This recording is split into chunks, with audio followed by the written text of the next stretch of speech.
Halo teman semua, balik lagi di Kapin News, masih membahas kasus Subang.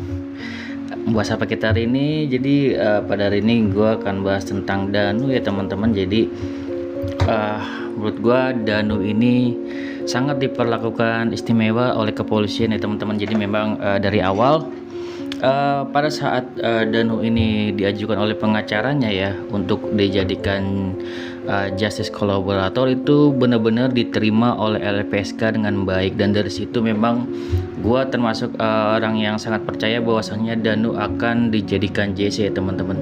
Karena apa bang? Ya tentunya karena data-data yang ada ya dari penerimaannya yang sangat baik dari LPSK, bahwasanya pihak LPSK tahu bahwasanya kasus ini 2 tahun belum kelar, dan dengan adanya penyerahan Danu itu akan menjadi titik terang bahwasanya kasus ini akan bisa selesai gitu teman-teman. Walaupun di sini LPSK juga sama halnya seperti pihak kepolisian ya teman-teman, tidak sembarangan akan menetapkan Danu sebagai JC gitu ya. Tentunya banyak banget pengamatan gitu kan ya. Tentunya banyak banget yang dilakukan sampai sekarang pun belum diputuskan. Walaupun kalau gue lihat untuk sekarang ini ya teman-teman nanti juga akan lihat buktinya ya. Buktinya apa bang? Jadi seperti ini, pada saat prarekonstruksi ya dari awal pun Danu ini sudah diperlakukan istimewa oleh pihak kepolisian. Tentunya memang ada permintaan juga dari Pak Taufan juga ya agar dilindungi nih Danu dan keluarganya, bahwasanya kan beliau sudah menyerahkan diri, artinya harus ada perlindungan, takut ada ancaman, dan itu memang harus dilakukan pihak kepolisian agar kasus ini tidak terganggu gitu ya. Kalau misalkan memang ada hal-hal yang tidak diinginkan, apakah nanti ada penyerangan kan gitu, itu suatu hal yang tidak diinginkan pastinya. Dan di sini kenapa gua sangat mendukung untuk Danu menjadi JC, yaitu mendukung Danu ini dalam arti kata mendukung untuk pengungkapan kasus ini teman-teman, bukan mendukung perbuatannya gitu ya, seperti itu. Jadi gue yakin banget kok teman-teman juga sangat mendukung Danu untuk menjadi JC, walaupun ada yang pro, ada yang kontra, ada yang tidak mendukung ya. Kenapa sih Danu didukung padahal Danu berbohong? Gini teman-teman, terlepas dari Danu berbohong atau enggak pun nantinya gitu kan, yang terpenting dulu di sini Danu ini mau menyerahkan diri dulu, dan kasus ini ada progresnya teman-teman. Buktinya sampai sekarang ini bisa naik ke persidangan.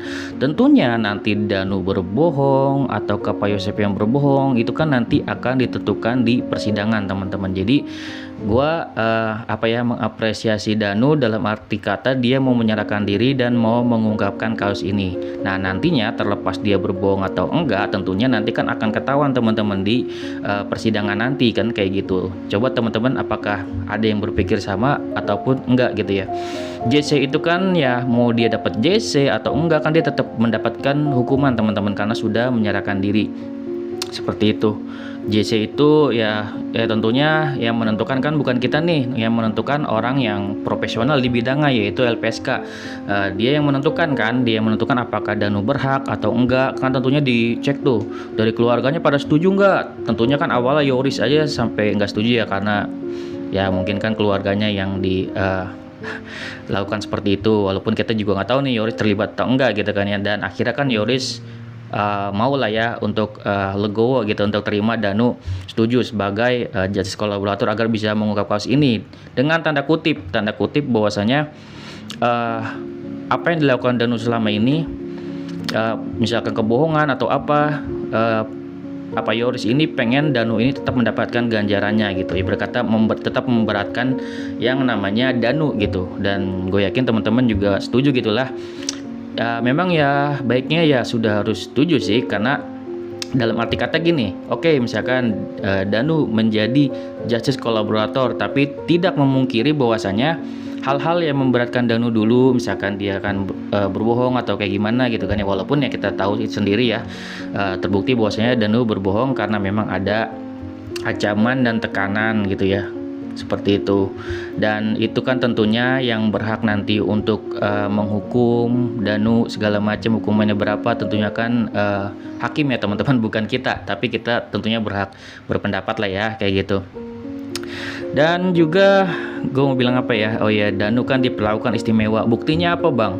Buktinya dari awal ini saat pra rekonstruksi dari awal pun Danu tidak mengenakan yang namanya baju tahanan, teman-teman. Apakah di dalam sel dia tidak mengenakan baju tahanan? Kita nggak tahu ya, teman-teman. Mungkin pakai atau kayak gimana. Di sini kalau gue nih beropini bahwasanya Danu ini belum ditetapkan sebagai justice kolaborator, tapi posisinya Danu ini sudah seperti layaknya diperlakukan seperti justice kolaborator, teman-teman. Dilindungi, dijaga gitu ya, dan juga sepertinya memang tidak dihukum, karena memang kalau memang justice kolaborator belum bisa mendapatkan hukuman sampai adanya pengakuan atau dari tersangkanya itu yang sebenarnya itu kena gitu, teman-teman. Walaupun ya Danu juga sebagai tersangka, maksudnya ini yang dikatakan Danu ini harus terbukti gitu. Karena kalau tidak, nanti Danu ini tidak ada kesesuaian nih gitu kan. Makanya LPSK kan hati-hati banget ya. Kalau tidak ada kesesuaian, tentunya walaupun Danu mungkin jadi JC-nya mungkin aja dicabut kalau misalkan dia emang berbohong gitu kan. Tapi yang gue lihat di sini memang perlakuan kepolisian ini sangat istimewa kepada Danu, teman-teman. Terlihat dari dia pakaiannya tidak menggunakan pakaian tahanan dari awal sampai sekarang, sangat kontras dengan Pak Yosep. Ya tentunya dia menggunakan baju tahanan dan perlakuannya beda tentunya. Kalau misalkan perlakuan terhadap Danu ya Resmob itu, teman-teman lihat sendiri, Resmob itu tidak terlalu bertindak kayak kasar segala macam. Lihat teman-teman kemarin perlakuannya kepada Pak Yosep itu selayaknya tahanan gitu, tapi kalau kepada Danu tentunya enggak gitu. Jadi memang sepertinya posisi Danu ini walaupun belum dijadikan justice kolaborator, tapi posisinya ini seperti memang sudah menjadi justice kolaborator, teman-teman. Dan kondisinya itu sangat tidak dikasarin gitu oleh pihak kepolisian, dan benar-benar pihak kepolisian sangat menghargai Danu karena Danu ini yang mengungkap gitu. Dia ini yang menginstruksi semua kejadian-kejadian yang terjadi, jadi gitu. Seperti itu ya, teman-teman. Mungkin yang ada yang berpikiran kayak gitu, mungkin ada yang nggak nyadar bahwasanya Danu ini diperlakukan istimewa oleh pihak kepolisian, dan itu menurut gua ya bahwasanya sih itu sebenarnya kode juga bahwasanya pihak kepolisian juga menganggap kalau misalkan Danu ini sebagai justice kolaborator, teman-teman. Terus gimana bang, kenapa gue bisa yakin Danu bisa jadi justice kolaborator? Kok yakin banget gitu? Karena pada saat rekonstruksi kedua nih, teman-teman, kan diwawancarai ya, kan gue udah upload juga waktu itu wawancara wakil ketua dari LPSK, bahwasanya beliau menyatakan bahwasanya di sini dia sudah memang belum memutuskan dan masih dirapatkan gitu. Tapi di sini dia sudah ngobrol nih sama pihak kejaksaan, teman-teman. Kayak gimana tuh bang ngobrolnya? Ngobrol sama pihak kejaksaan, nanti kalau Danu sudah ditetapkan sebagai JC, kan dia bilang kayak gitu, prosesnya sesuai hukum dari LPSK, prosesnya dia bilang langsung dia ibarat kata berkomunikasi langsung sama kejaksaan pada saat di TKP. Beliau bilang nanti Danu harus dijadikan saksi dulu gitu, bukan terdakwa. Karena apa? Saksi ini sebagai Danu ini sebagai justice kolaborator memberikan kesaksiannya untuk memberatkan, tentunya yang memberatkan para terdakwa ini, Pak Yosep dan yang lainnya atau tersangka lainnya, bahwasanya dia ini ada pengakuan gitu sebagai dia justice kolaborator gitu, teman-teman. Seperti itu dulu, itu prosesnya. Jadi kejaksaan ini udah tahu apa yang harus dilakuin nanti di persidangan gitu, teman-teman. Danu akan diposisikan dulu sebagai saksi. Setelah dia memberikan kesaksiannya justice kolaborator, dia udah jadi, dan memang baru mungkin dia akan menjadikan juga sebagai terdakwanya gitu. Tapi di sini itulah proses yang udah dikasih tahu. Artinya apa? Sebenarnya sini ada informasinya ya, sinyal-sinyal baik dari LPSK gitu, teman-teman.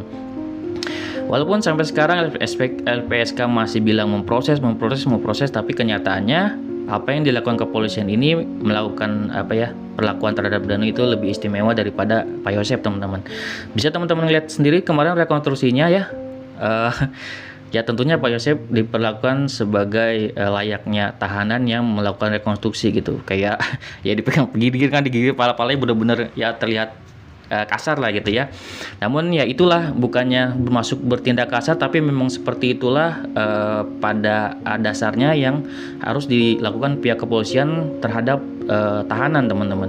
Dan seharusnya Danu juga diperlakukan seperti itu ya, teman-teman. Namun di sini memang Danu diperlakukan lebih istimewa Karena menurut gua posisi Danu ini sudah dianggap sebagai justice kolaborator teman-teman, yang memang dilindungi sama pihak kepolisian dan diperlakukan sedikit istimewa karena dia yang menginstruksi semua tahapan-tahapan reka adegan gitu teman-teman. Jadi ya tinggal mengikuti juga gitu.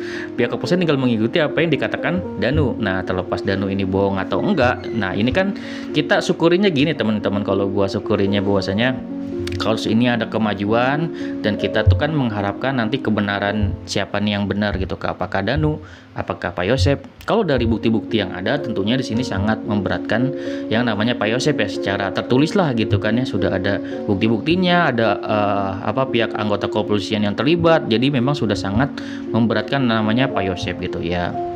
Mungkin tentunya ya memang ya Pak Yosep memang harus kuat-kuatin mungkin ya doanya gitu kan ya, sholatnya lagi, dan benar-benar kalau misalkan dia memang di sini merasa terzolimi atau kayak gimana dan merasa tidak bersalah, ya tentunya nanti kebenaran pada akhirnya juga akan terungkap gitu, seperti itu. Walaupun nanti akhirnya dia dijadikan tersangka, kalau misalkan dia memang tidak bersalah, suatu saat juga pasti akan terbuka, seperti ya mungkin seperti layaknya kasus Jessica ya, yang udah dihukum berapa tahun, terus ya tiba-tiba ketahuan nih semua oknum-oknumnya gitu kan yang memberatkan dia. Walaupun tidak bisa disamakan dengan kasus Jessica, ini masalahnya kalau untuk kasus Subang ini justru memang sebaliknya, oknum-oknumnya memang mendukung dari ya keluarga korban yang melakukan kejahatan tersebut. Kayaknya sudah jelas banget. Tapi kita lihat nanti di persidangan apakah nanti Pak Yosep bisa membuktikan bahwasannya dia tidak bersalah, dan bisa membuktikan bahwa Danu berbohong. Walaupun ini kemungkinannya ada atau enggak, ya tentunya masih ada ya teman-teman. Kemungkinannya ada di mana bang? Ya kalau misalkan nih Arigi bisa membuktikan ada CCTV gitu kan ya, yang membuktikan dia ada gitu kan ya di counter, itu sudah meruntuhkan yang namanya pernyataan Danu gitu teman-teman. Walaupun ini hanya satu orang Arigi, artinya sudah menentukan bahwasanya Danu berbohong gitu ya. Walaupun nanti tentunya akan ada ya namanya saksi ahli digital yang bisa lihat gitu kan, apakah CCTV tersebut asli atau buatan kan kayak gitu. Tentunya nanti saksi ahli ini berbagai macam teman-teman, ada yang dari kejaksaan gitu kan, ada juga yang dari pihak Pak Yosep misalkan kayak gitu, dihadirkan bahwasanya misal CCTV ini asli gitu, ini benar-benar misal Arigi ada di counter gitu bersama teman-temannya. Wah, di situ posisi Danu bahaya udah gitu kan. Sekali Danu aja, maksudnya sekali Danu ini ada kebohongan yang terlihat, itu sudah membuyarkan semuanya teman-teman, seperti itu.